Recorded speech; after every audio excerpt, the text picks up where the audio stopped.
Boris est médecin à Strasbourg. Il est fan de corde à sauter. Mais il aimerait savoir qu'est-ce que le compérage.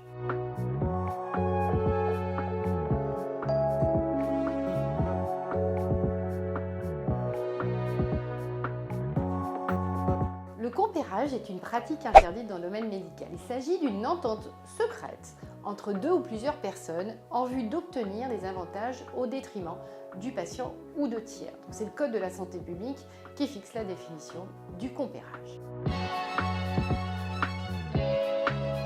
Vous allez avoir envie de rediriger un patient vers un confrère ou un centre de radiologie, un centre de laser, etc.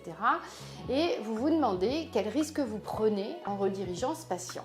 Déjà, il faut éviter toute entente qui va limiter la liberté de choix du praticien pour le patient, puisque c'est une liberté fondamentale. Vous ne devez jamais recevoir de commission ou de partage de bénéfices en échange de l'orientation de patients. Vous devez vous assurer que la collaboration est transparente et basée sur des critères objectifs de qualité des soins. Et vous ne vous engagez pas dans des accords d'exclusivité avec les autres praticiens. Souvent, les patients vont vous interroger pour vous demander est-ce que vous avez quelqu'un à me conseiller parce qu'une surspécialité, un autre spécialiste, un chirurgien, etc. On ne conseille jamais de donner qu'un seul nom de praticien, à la limite de donner peut-être plusieurs noms. Si vous ne souhaitez pas diriger, vous pouvez aussi indiquer au patient qu'il a la possibilité d'interroger le Conseil de l'Ordre pour avoir le nom de tous les spécialistes inscrits au Conseil de l'Ordre dans la spécialité qui concerne le patient.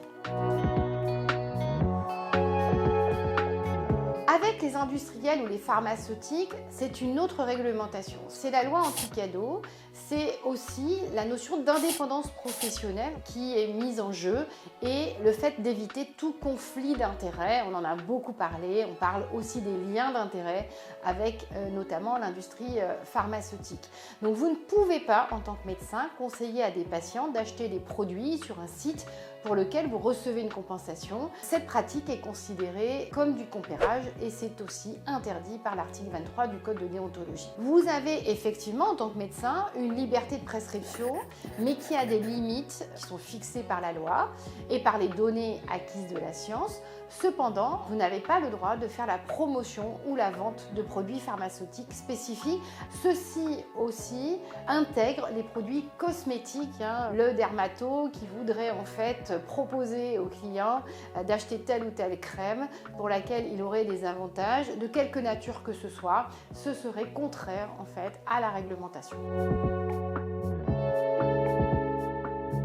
Il faut savoir que le compérage ne se présume pas. Donc la personne qui tente de vous mettre en défaut sur la notion de compérage va devoir prouver qu'il y a bien compérage. Ce n'est pas présumé.